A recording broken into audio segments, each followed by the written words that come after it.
Hi everyone, welcome one more time. A new episode of One-on-One Football Talks and podcast sponsored by Ultrax. My name is Marko Matuszynski, and today with us we have Jindřich. Jindřich, hi, and welcome to this episode. Hi, Marco, and all of your listeners, and thank you for the invitation. Thank you for being here. Thank you for the coffee last week. We already started our discussion about the topics, and I really wanted to have you here that we record this, that we talk about the beautiful things of sports science and strength conditioning because we've been in touch before a few years, sharing messages, talking about GPS, and I know that you are a big enthusiast when it comes to strength conditioning. And I know about your background a little bit that you work as an educator in the national teams, but also in club surrounding, and now you're in NK Istra. You're working there, but you can tell us more about your background, how you started to work as a strength conditioning coach, and tell us more about yourself. Okay, it's firstly I would like to say that it's pretty crazy how after all the football world it's small. That as you said before 5-6 years we have speak to each other, and now we met again, like not on purpose, but it's good. So that's actually fine. And about my background, I started playing football when I was young because my brothers are playing, my father also, so we were like a football family. And then when I have like 15-year-old, I was like 15 years old, I did the UFAC license, so I start coaching pretty early the kids. Then it's go on and on. I came to university, start coaching kids in Slavia Prague, and basically my start in strength and conditioning was after COVID. When before the COVID, I wanted to study in Solent University in the UK. I did everything to went there for master studies, but they didn't open the subject because of the COVID. So I was then without club work, let's say, and then I got the opportunity to go on PhD and start working with GPSs as one of the first persons in the Czech Republic. So I take this opportunity, and there I think with strength and conditioning everything started. That I started working in Slavia under 19, then second team, now in NK Istra, but directly after COVID, it started with GPSs. So you have everything, like connected. You were playing football, you work in football, you are at the PhD, and how's that PhD going for you? Are you finish? You finish it already? You are writing papers, or in which phase you are with this? And second thing is, why I'm asking this because I started my journey on the PhD as well, and how you balance, working in a club but also writing and doing a PhD. Is it hard? It was not easy. I also haven't studied just 3 years, a little bit more, but now I'm in the phase that next month in June, if everything goes well, I will defend the thesis and I will get the PhD. So it's last thing I'm missing. I'm at the end. I hope it will everything goes well, and I will get the title. But to back to your question. Yeah, of course, it was not easy. There were times when I was working in Slavia under 19. I was doing PhD at the university, and I was even teaching UFA B, UFA C at the university. So it was like 3 jobs in a row, and then you are working basically all day, every day. So it's a lot time consuming, but I think the reward is there after. If you give it the time, you have good experience, and it will bounce you back. Yeah, but sometimes those kind of things can connect, right? You are working in a club, but also teaching about it, and those are sometimes connected topics, and you just put it on a paper like a PhD project. But like I said, it's not easy to connect it, and like you said, But yeah, so congrats on that, and I wish you good journey on it. That you finish it good. And well, after the background and introducing yourself a little bit, I like to start with with the question that I ask all the participants, and I think it's one of, well, I would say important ones, and it comes to communication and organization in coaching life. So, how do you see communication in a team setting? You know, on a positioning of, let's say, head of performance, on as a strength conditioning coach, and how do you organize your daily work and your, you know, cooperation with other staff members, players, and everybody else? Okay, it's a good question because for me, communication is the basic. That without good communications, the errors and mistakes are made after. And we can look from different point of views from different sides. Let's say, for me, one of the most important uh, communication is between the staff.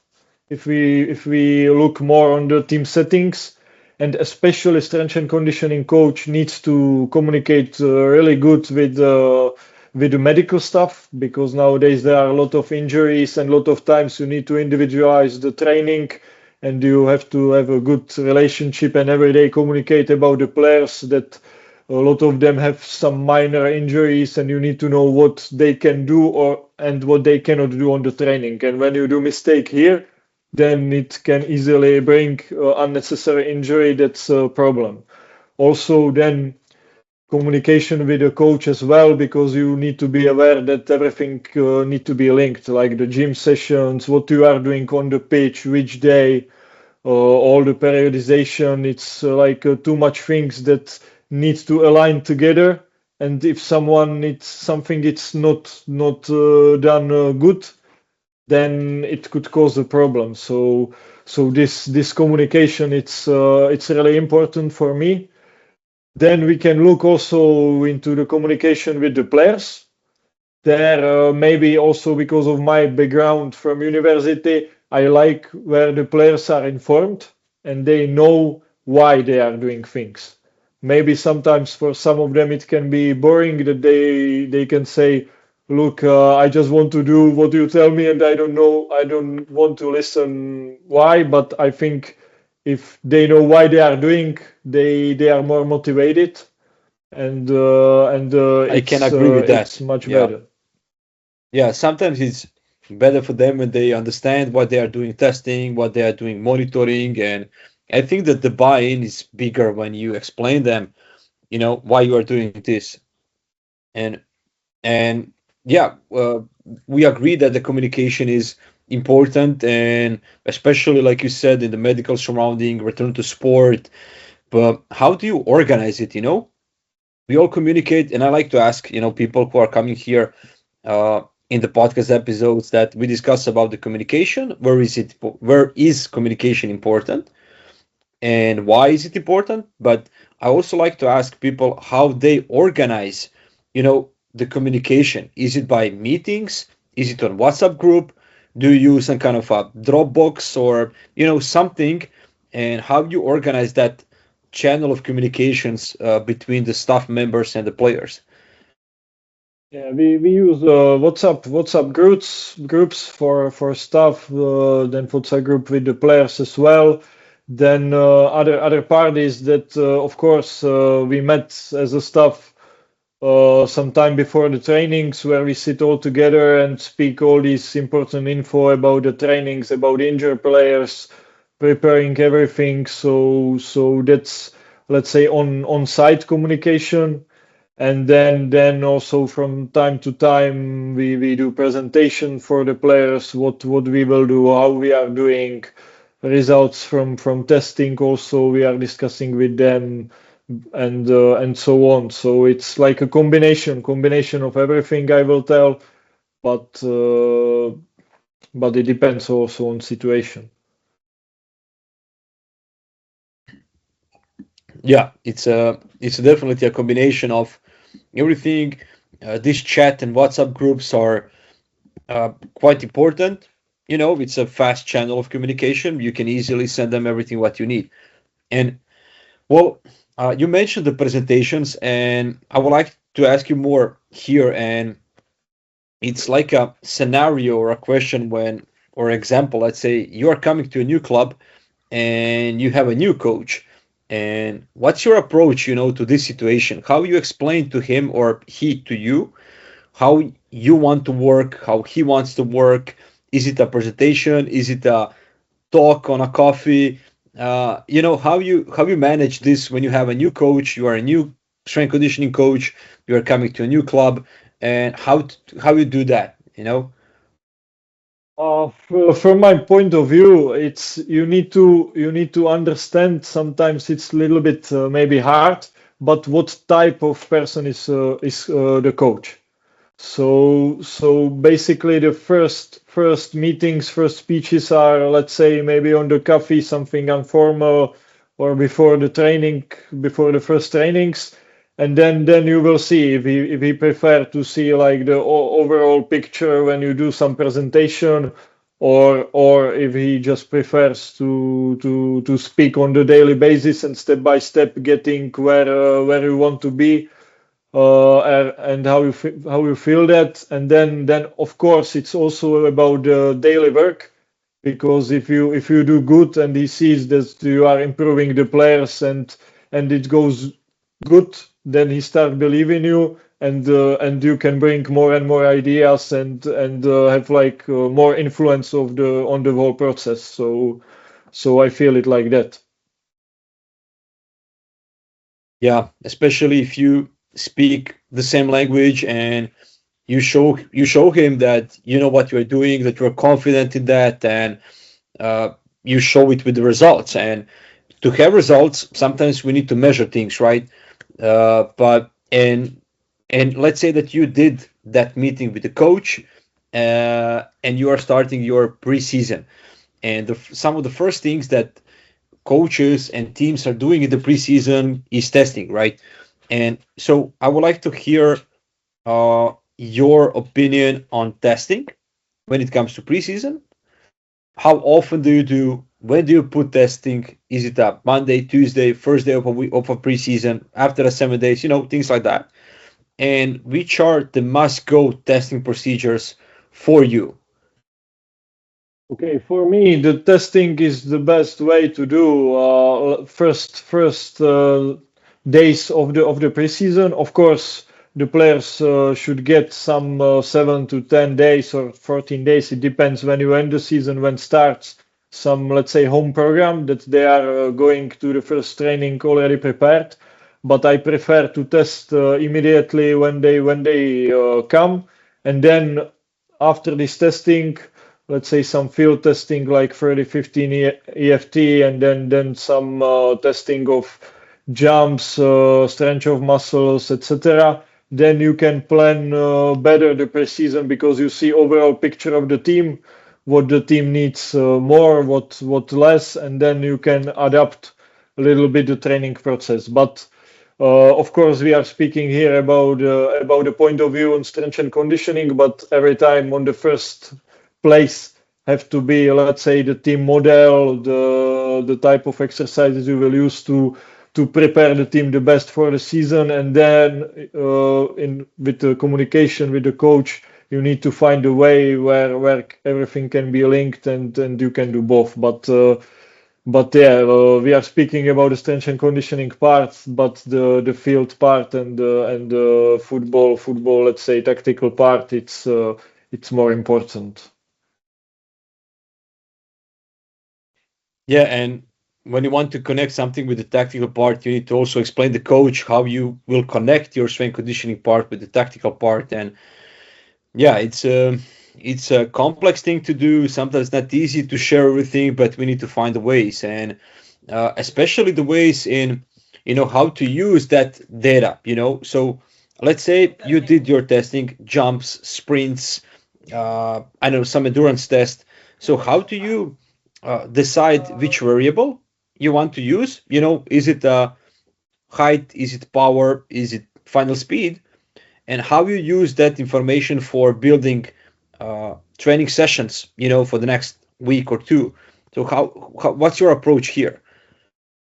Yeah, so you can look on historical data. I know that, for example, World Performance have this historical data from top leagues that you can compare with, but also you can use your own historical data where you can see how strong the player is regarding the last years you were testing, and then you need to find the spots where the player can be better, and also where the player have some deficits and it could lead to more probability of injury. And about the variables, I think there are some basic ones everyone use.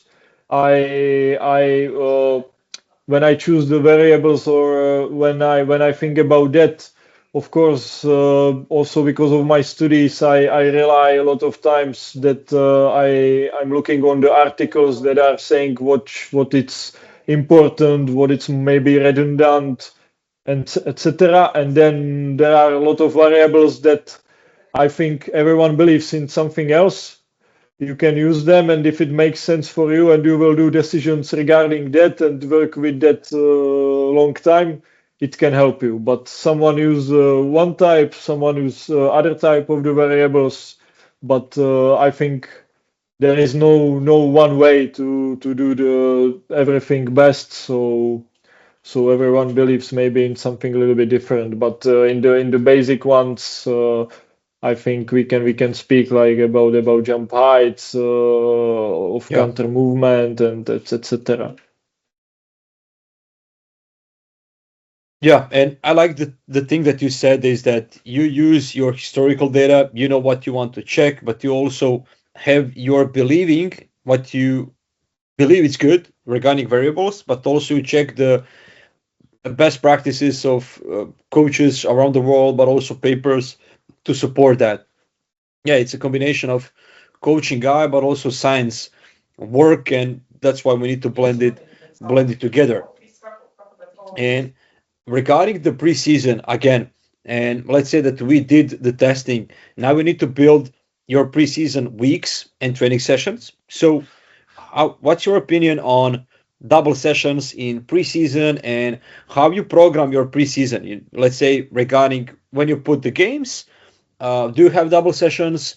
Uh, and when do you play first friendly game? Those kind of things, they're quite important. When we build preseason, and we know some teams that they are starting with large study games. Some teams are starting with small study game conditioning. So how do you see this? Yeah, I see it's still more regarding loads, like a combination of load on the pitch in the games and a little bit of additional running, where we use mainly heat runs, and we are dividing the players, let's say, between the sprint based and more endurance based athletes to little bit do some uh,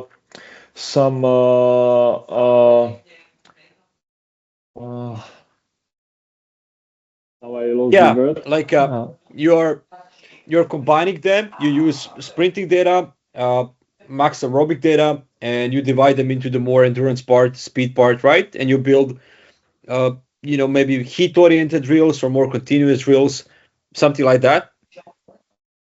yes. Yes, and regarding overall, Uh, I know that on one hand you want to play a lot of games to try with other teams, your team model, and to have this, but on the other hand, from the second point of view, in the games you don't know how hard the game will be regarding load. So for me, it lies somewhere between. I prefer, let's say, one game per week, not playing like let's say congested schedule Yeah, in the sea in the preseason. But also it depends how much players you have. Sometimes you have also players from academy, so you want to try them. You play 45, 45. There are a lot of questions that need to be answered when you plan the preseason. And regarding the load and the double sessions, I I think when it's like 4 or 5 weeks, you can involve double sessions. Maybe not from the beginning because the load has to go gradually. You cannot start Yeah, first week having depends on the 10 team's 10 history and sessions. everything. Yeah. Yeah, So yeah. yeah. So you don't like so much games, and yeah, I discussed this with few coaches and football coaches, but also strength conditioning coaches.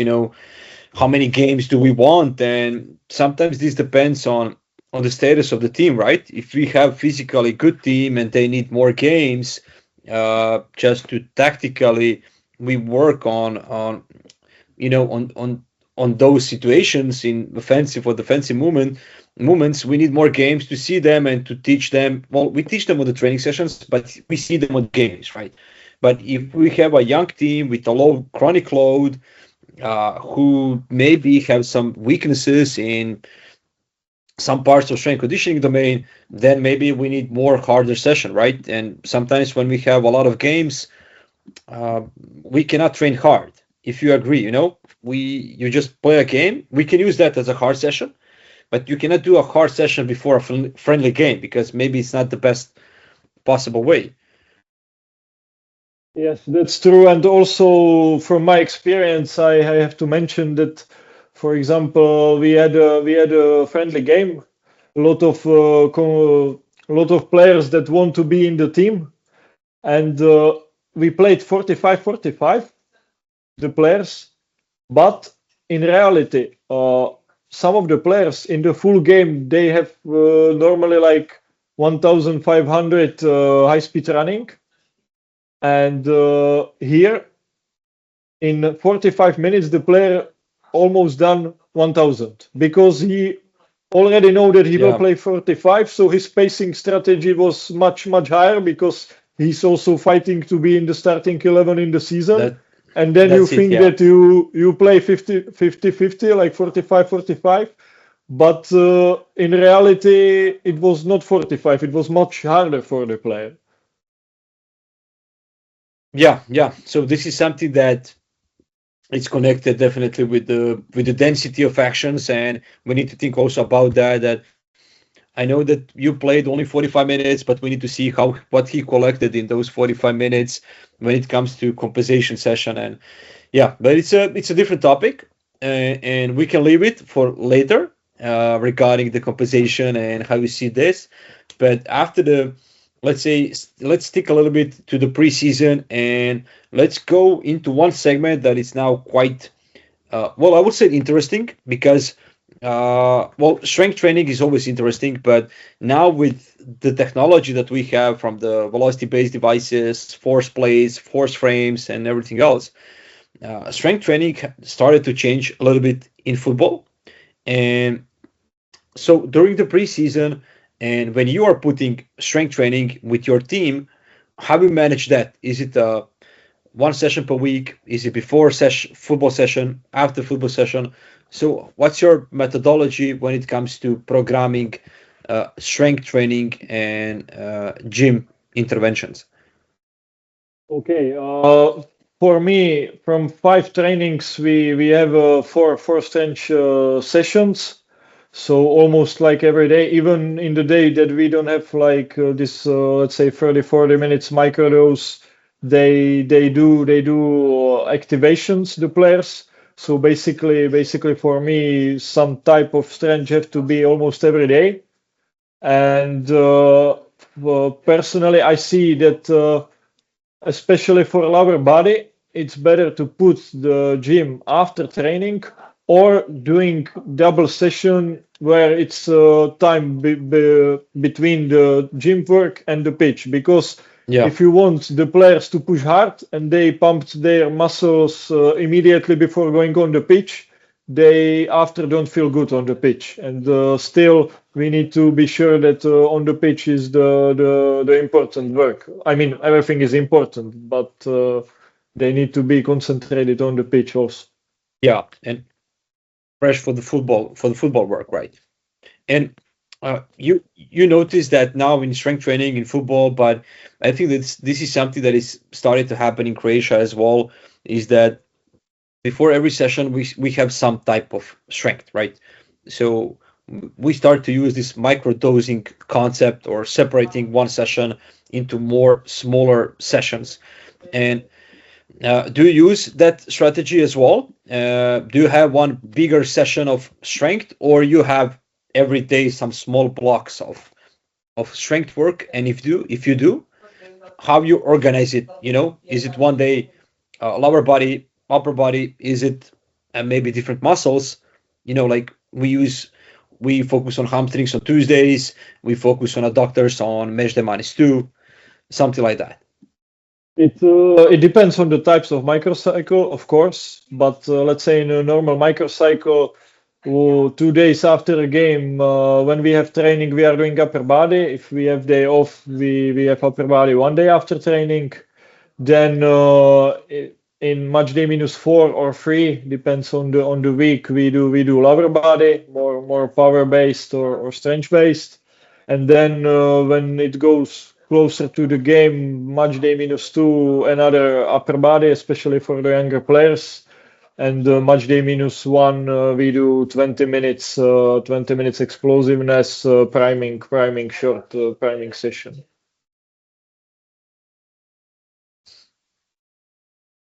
Yeah, and the priming session before it, and you mentioned that you try to use also when you are doing strength training, like a window before. Let's say if you have enough time, uh, you have the pitch afternoon. In the morning, you can do gym work, right? So we want to have like 4 to 5 or 6 hours between that.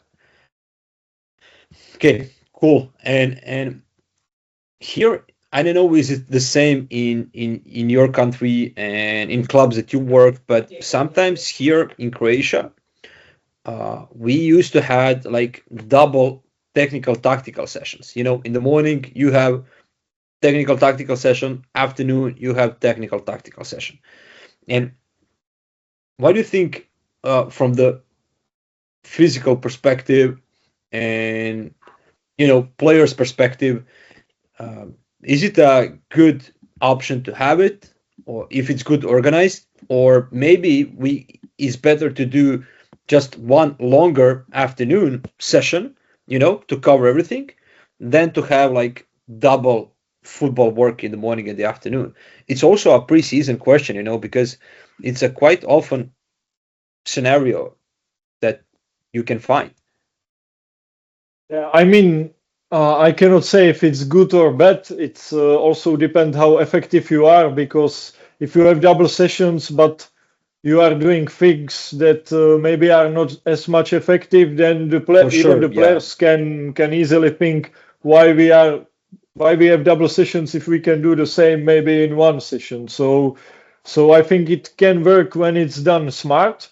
And for example, from my country, I know, especially in the younger categories, when we are going to the training camp, it's quite common because you are with young kids, let's say 7 days together on training camp, and you want to use that time. You don't want to Yeah, just in the to, training camps, that's it. You want yeah. to use that time, like you said. Yeah, because you are there, you are 7 days, you want to do as much as possible.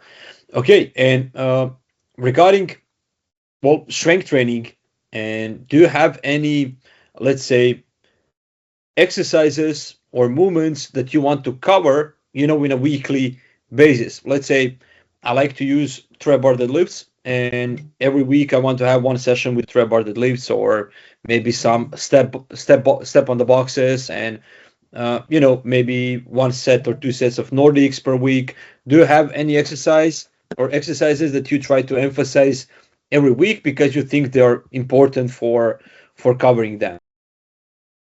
I would not say that I have some exercises, but I think more about the movements that we need to cover every week. Every week, all of the basic movements, and basically, I prefer to work in 5 to 6 weeks. It also depends of the type of the microcycles, but to do 5 to 6 weeks of the same program, where we maybe just change a little bit plyometrics in warm up or some details, but we are going with more intensity step by step, that the players get used to in the first week on the movement, and then we can bring more intensity, more plates, and after this 5 6 weeks period, we move to different program. Maybe something we will change from bilateral to unilateral work, and there are a lot of options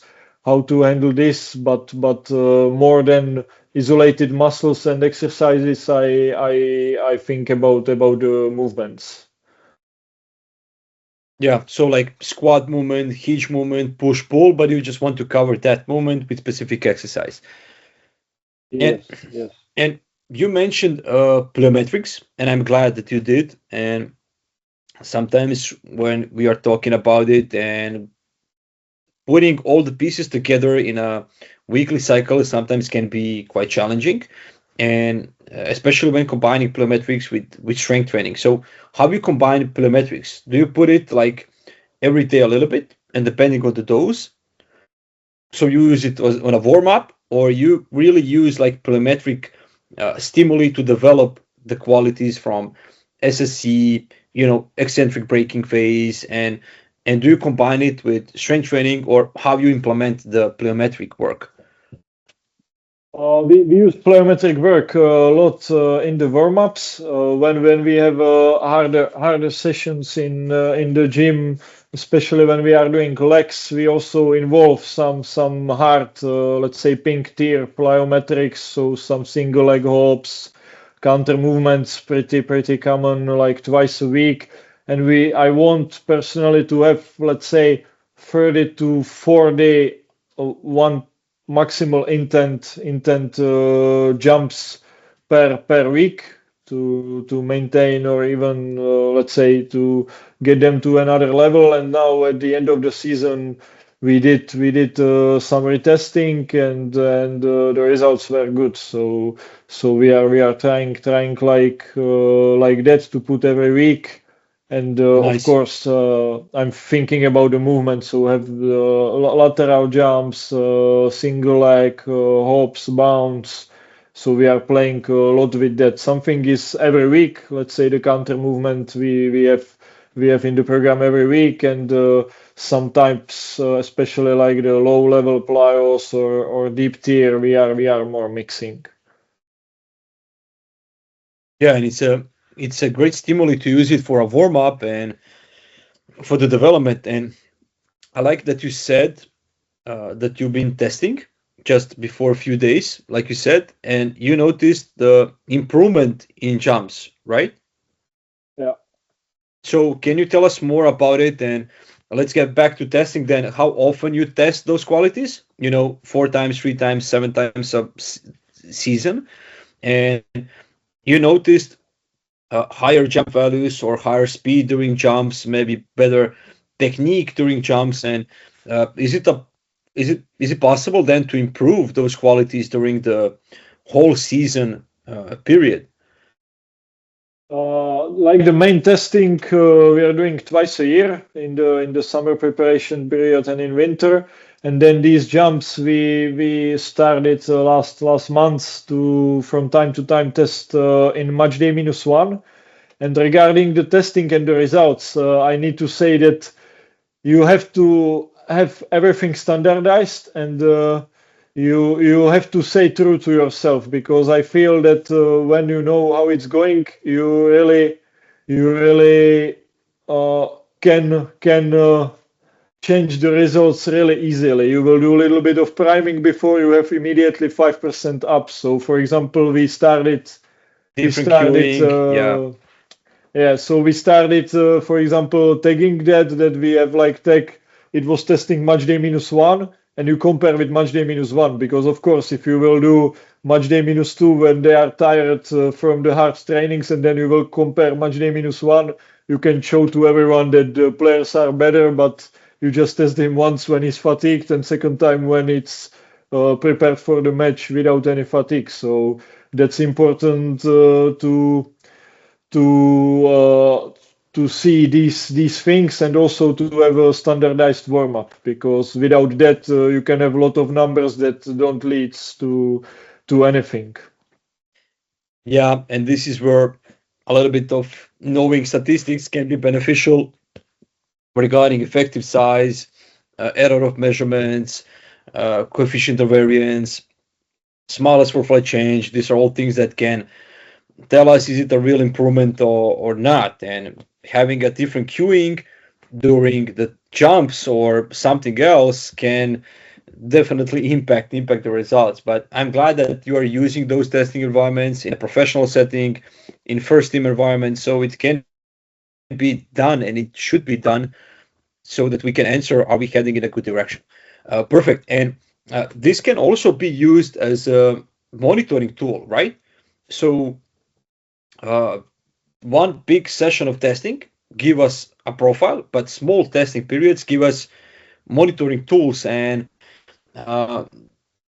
checkpoints where we can see where we are heading. And do you use those kind of checkpoints? And when it comes to monitoring, so this is our new topic of today's talk. What's your opinion on monitoring cycles? What do you use? What is beneficial for you and not? Explain a little bit that. Yes, I will maybe start now back a little bit with GPS's data that Perfect. Yeah, let's go with that. yeah, that especially last year's one good topic is, let's say, acute chronic workload ratio, and another topic that we can bring together maybe with it is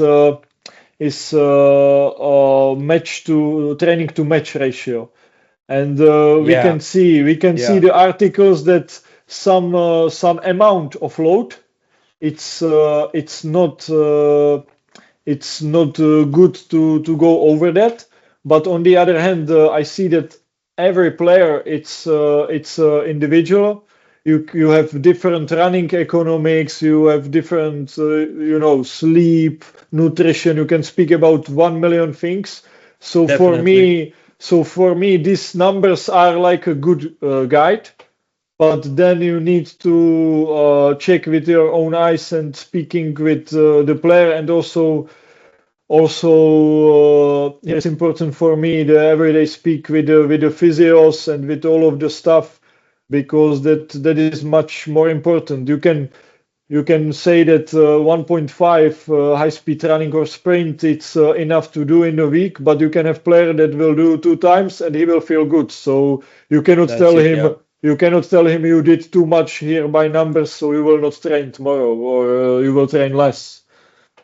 But uh, yeah, and let's stick a little bit to GPS, and it gets a lot of noise about how to interpret the GPSs and how much to train. And I think that before GPSs, we used the best practices, like you said, when it comes to endurance. So let's say if you're doing two sets of 6 minutes of short intervals, so 15, 15, and you're running that on 19.5 on 20 kilometers per hour, right? 20, let's say 20. So in 15 seconds, you will cover something like 80 meters. So you need to accelerate, you need to stop. So it's not 80, maybe 65, something like that. So 65 meters time. So in 6 minutes, you run 10 times. So it's like in those two sets, you cover 1.2 kilometers of high speed running. And for some players, that's more higher than 1.5 in a games. But this was just one method, and players survive that. So I also ask myself a lot of those kind of questions. And I agree with you, like you said, it depends on the player. It depends, are you just simulating the load, or you are stimulating adaptation in VO2 max intervals or something like that. So GPS for me, it's a good marking sign, but I think that again we need to have sessions that stimulates adaptation, especially in younger players, and we need to push them there. I remember back in before 2 years or before a year, we did on Tuesdays and Wednesdays, short intervals. And then maybe after a game on Saturdays, we did some of short intervals running, like 2 or 3 sessions to develop that quality. And we had maybe 3 kilometers of high speed runs, in a weekly setting. And it was a normal thing to do.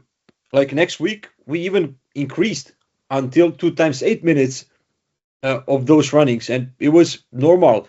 And we had those high numbers. But yeah, and I'm just talking too much a little bit, but I just wanted to see your opinion about it, how to say when GPS is too much or not, and what are your, let's say, numbers that you try to cover when it's, I don't know, maybe preseason or in-season values. Okay, so I will start with one thing that I feel that with GPSs, we a little bit move to programming the numbers, numbers, but we need to go back to programming the adaptation. That's what we need. We need to program the adaptation that will come from that numbers. And as you said, if you do 10 times box, you have 600 high speed running in let's say 6 minutes, but it's one acceleration and 60 meters run. In game, it's one acceleration, more or less 17 meters. And also you don't have any change of direction. Let's say the mechanical load can be even let's say 30% from the game. And that's a big difference. And for me, you need to see, you can start with this 1.5 if you have a new team to have some reference at the beginning. But then you need, or I'm looking on every player separately, and I'm looking how much data in the microcycle is enough for him. So he feels good in it, and maybe 1 week he's really tired, and then I look, okay, he did, I don't know, 400 more, so maybe now here is his limit. So we need to be a little bit less. So I'm trying to see what's like common for the players, what they are coping good, and where is for that one particular player too much or not enough. That's the first thing. Second thing, you are looking, as I said about the adaptation, you are looking on the players what they need. If they have problems with some repeated bouts, you need to microdose maybe match day -4, match day -3 after training, a little bit of that, and you also need to bring him that adaptation that he will go into that level. On the other hand, if you have players that don't have this limitation in the games, and he has after hard training a little bit less that he should have, I will not do with him extra running because he don't need. Of course, you can then look on long term and sometimes give them to not going just down, but it depends on situation. And lastly, as an answer for your questions, for example, when I look on the microcycle data, I prefer not to see from the whole microcycle high-speed running, let's say 2 kilometers, 1 kilometer, 500 or something like that. I prefer to see the number divided more into this was from extra running after training, this was from match, this was from training games, and maybe this amount he did in a warm-up. So you can see a little bit more. Separated in the drills where you collect those kind of things. Yeah, makes sense. Yeah, so you did you have the whole week, and then you separated. We collect those meters in games, those meters in warm-ups, those meters. Yeah, because it's not the same how you collect those high-speed runs. You can collect them by running. You can collect them in tactical environment. You can collect them with longer or shorter rest periods between those actions. You can collect them by curve running. So there's a lot of ways how to do it, and there is one topic when we are discussing GPSs that is quite studied in the last year or two, maybe even more, is most demanding periods or worst case scenarios, and we need to simulate that in training sessions and so on. So do you use that methodology as well in your training sessions? We have used in the past. I want to in the future to use much more. For example, when you play this really pretty known murder ball game that you play without any stoppage time. Yeah. We know that when we play full pitch, then we turn let's say 5 minutes. When we immediately put balls, there is almost no fouls, no corners, nothing. Just play. Then Yeah. then the players, let's say all of them, reach worst case scenario 5 minutes in total distance. With the high speed sprinting, it's a little bit problematic.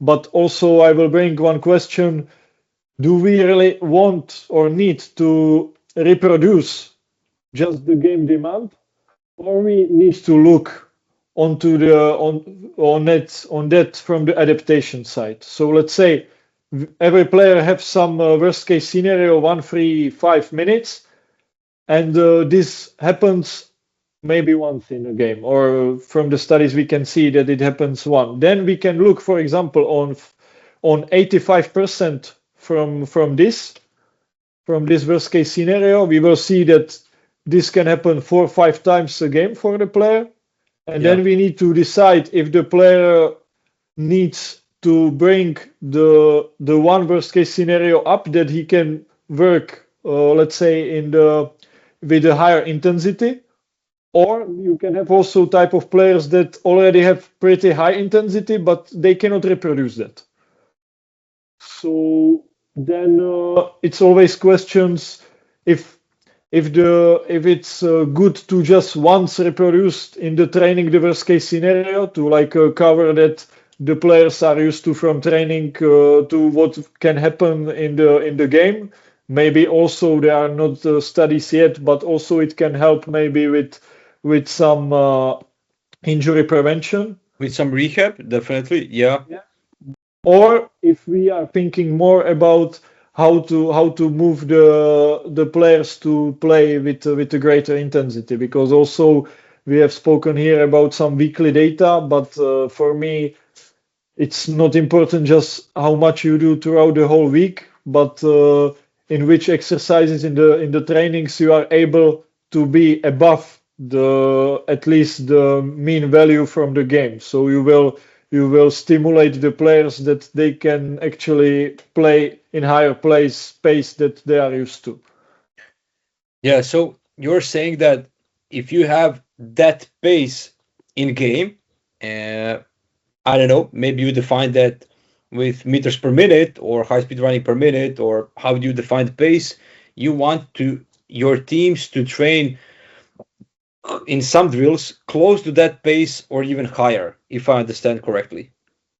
Yes, especially I will say higher, because in football you have a lot of walking, and then there are these decisive moments when the intensity is high, and you need to be prepared for that. So if you work, I mean, when this worst case scenario, the people start talking about that, this was the first things they were talking about. If you train only the mean value of the game, you are not training enough, because you are not preparing the Yeah, players you are for just training the higher intensity. on an average, right? Yeah, I agree. I agree with that. We need to train them above that, not just game average values. And okay, after the GPS and some logic behind the GPS methodology, do you use any other monitoring tool? You know, heart rate, or what's your opinion on RP and questionnaires? They started to be quite often used, and people start to talk about them again, and they're coming back. And I know that in some, let's say, lower environments, this is something that is like a must have if you don't have a GPS. So do you use that methods in your clubs and with your teams? Okay, so we also have spoken before about force desks, about some jumping monitoring, and let's say also velocity-based training tools can be used as well. But that's more, let's say, neuromuscular load. And what's a common problem in a lot of clubs now, that we also need to look on the metabolic load. And then there you need to have, from my point of view, the best way it's to have these heart monitors, and also test that, but by some, let's say, submaximal runs. But we don't have here yet. But I would like to have that as well, because I feel that it's important, because uh, also the heart rate, the internal load, it's leading the adaptation. It's not the external load, but the internal load. So it's maybe even more important if we look from one way. And regarding the RPE and the wellness questionnaire, we use both of them, but there is also question, and the most important thing, that the players need. I mean, they are doing it every day, and after a few maybe even months or years, it starts to be for them like, so I will put something there, and they need. The most important thing is that they need to feel that doing this questionnaire is bringing them something. If they Yeah, feel that they are just putting in and there is no individualization in training, nothing is changing regarding that, they put that they are tired, they still train whole training, then that can be a problem. Yeah. that can be a problem. Yeah. Yeah, and how you solve that? You use the RPE, you get the information. I know that you like ACVR methodology from loading perspective and periodization, and how you get the players buy-in and how you manipulate the training session when you use, let's say, RP. You notice something is happening with the player, and what's your next step? Is it we just continue, or you add extra test, or you modify his training session? So when is the time to modify training session for someone? You know? So the best way, of course, it's to have as much as info before the training.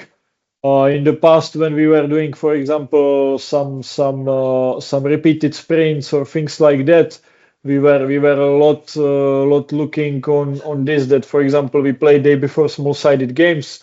You see that some of the players are much more fatigued than are used to, and then you can adapt to give them a little bit less repetitions, or maybe even if they will feel, for example, hamstring, you will not involve them as well. So you can individualize pretty good the training.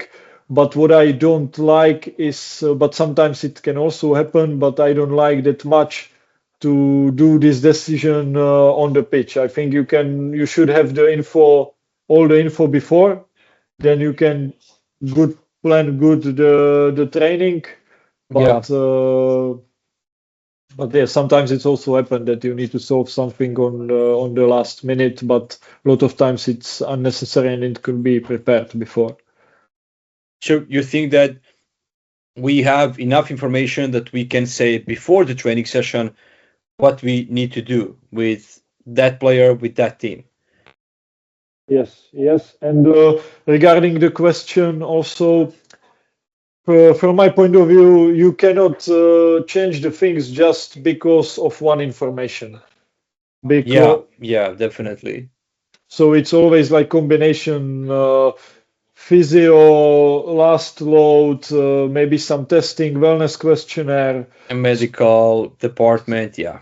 Sometimes even if it's like experience, older player, you even speak with him how he feels, and that's also important part. It's not only about the numbers, but also about the Yeah, for discussion. sure. And For sure, let's because say, yeah, we need that guy on a Saturday or Sunday match, not on a four against four small study game.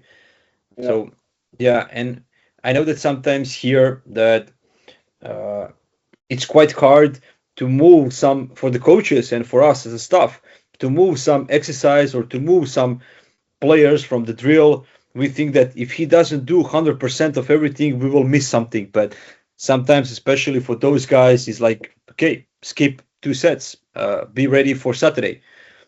Uh, especially when you are deep in the season, after a 10 game period, 12 game period. Yeah, that's it. The game is the most important, and let's say especially the older players. Sometimes it's more important that they are. No, sometimes it's more important that they are available for the game, and if they That's will it. be a little bit less prepared, it's not that a big problem because they bring experience, they bring maybe calm in important movements and many other things that are not linked with physical preparation. Yeah, and with one set in a drill. Yeah, and I couldn't agree more. And you mentioned again the game, and I would like to use the game day as a final topic, and this is why we train, right?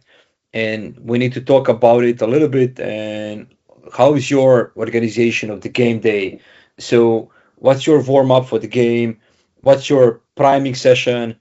Do you use any specific strategy on the halftime? So, how you approach to game day priming? This is the first part, and second part we can talk a little bit with compensation about the players who didn't play enough minutes. So, let's start with the game day organization. Okay, game day. So as I said, we did we are doing priming day before the game, and on the game day, it depends if you have a game in the morning or afternoon. In the morning is pretty easy. There is no priming, no let's say morning activation. You go like to the game when it's on afternoon. We used to do small warm up, let's say rondo, and also maybe a little bit of some center with shoot, something where we involve the ball but really low volume and more to touch the ball and prepare for the afternoon. And then the warm up. It depends a lot on the coach, but usually they have some time before they enter the pitch to prepare themselves, and then on the pitch is some type of passing, some activation, and then I mean almost every team is doing some game 4 versus 4+2 or 5v5, some shooting, and that's it. From my point of view, also it's important to do warm up at the halftime, especially in the winter period, to let's say 3-4 starts before they go to the pitch. One minute is enough, and that's pretty it for the game day. So you use every possible strategy that you can find. Priming, warm up before, and re-warm up at the halftime. And can you say that you have uh, positive experience with the re-warm up strategy? I I remember back home that we used it. I think it was one first division club here, like for 6 or 7 years, something like that. It was quite strange at the beginning, but with some teams, it was really beneficial. Are your experiences the same? I would say that it's really hard to say because, especially with the warm up before the game, a lot of times you feel really good from the warm up and you are losing in 10th minute to 0. And sometimes the warm up is really good, you feel good, and then you are not good on the pitch. So you can say, okay, we did a warm up and it looks good, but you cannot be sure that it's because of the Riverma. Because Maybe of it's that, because of the yeah. speech of the coach, and there are so many factors. But I mean, it's proven that this Riverma raise the let's say the temperature of the muscles and everything. It has some potential, but then it depends. Oh, as I said, there is no one way that it should be done. So it depends what you believe in.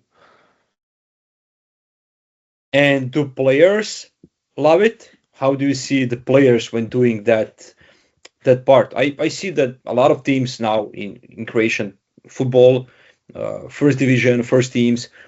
I think that all teams are doing it. The re-warm up, and I see the players. Some of them like it more, some of them not, but they are quite focused when they are doing those kind of things. And I saw also the second division teams. So how what's your experience with the players?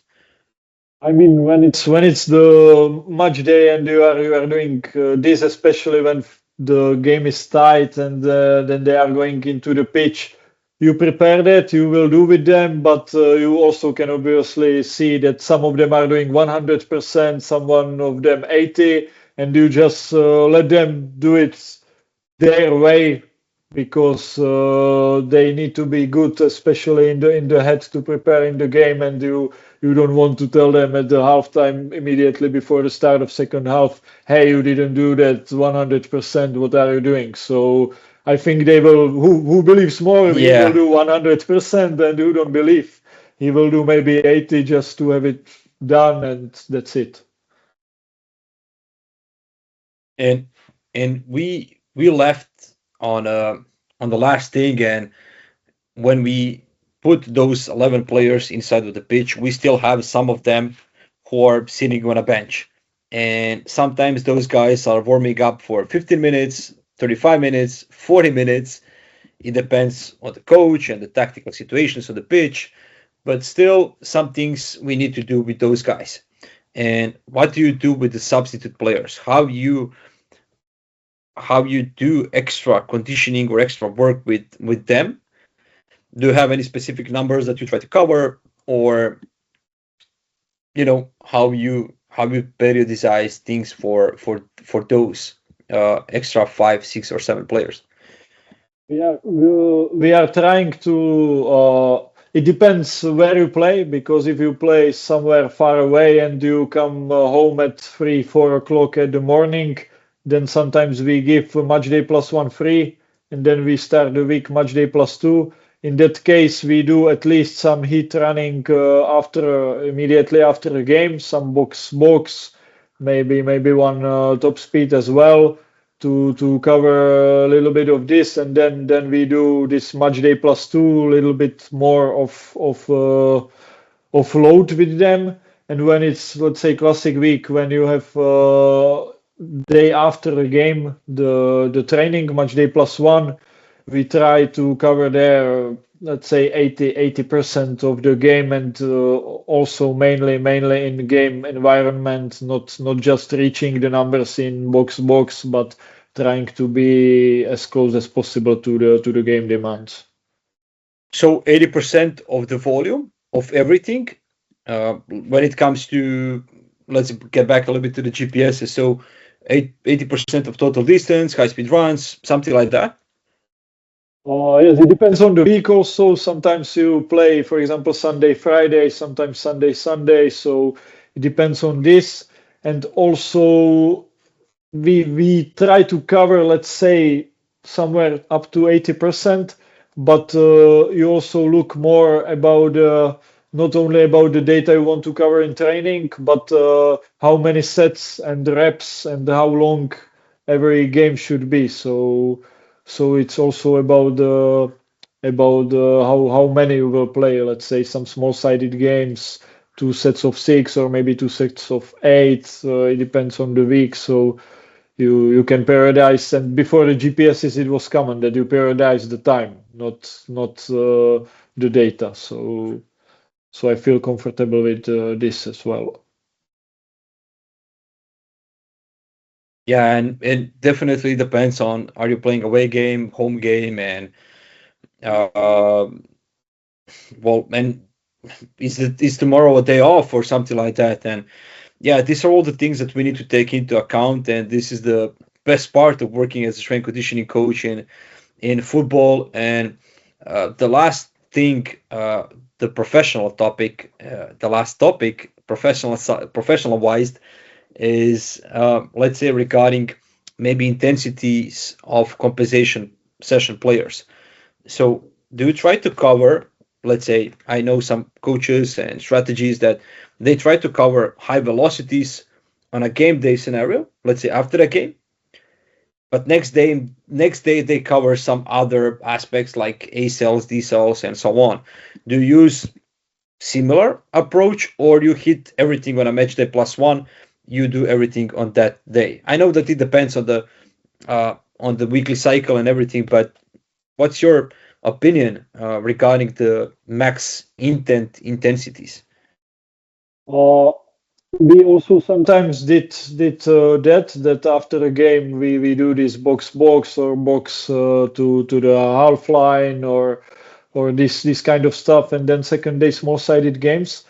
And also, what I want to mention that in the past, in the where I was working in Slavia Prague, even when we play at home, we a lot of times do training immediately after the game. So you have the load of all the players at the same day, and then you can easily start the following week everyone on the same starting position. So let's say we finish the game, we have gone to the changing room, and in 30 minutes who didn't play it enough, we start a session when we do some running with shooting, some small-sided games, and we covered on the game day the load, and then we can have match day +1 off. Off. This was the final topic and the final question from my side. And Jindřich, thank you so much for this time. And I don't know for you, but for me, this really passed quite fast, and we cover a lot of things and with a lot of practicality inside. And the last thing is, well, what's your next project and next goals? And can you tell us also if people would like to contact you, reach out regarding some topics, where they can find you? Is it on social media or somewhere? Do you like to have those kind of things as well? And yeah, tell us more about the projects that are coming to your side. Okay, firstly, thank you for invitation. As you said, it goes really fast, and it was. I'm glad that we can spoke about football, because it's every time it's a pleasure to speak with someone Yeah, about the football. that's good. Uh, Yeah. Regarding my following steps now, when I'm finishing PhD, I think about some project of let's say education of load of GPSs, and together with Jim, and to prepare some course for that, or some presentations. And if someone wants to reach me, I used LinkedIn, and I also have Instagram, when I'm trying to put more things from, let's say, from my work life. So that's easily Jindřich underscore Vampola on Instagram, and on LinkedIn it's my name. So I think you can reach pretty easy. And one more time, thank you for invitation. It was a good time for me here. Thank you one more time, and everybody else. Until next time.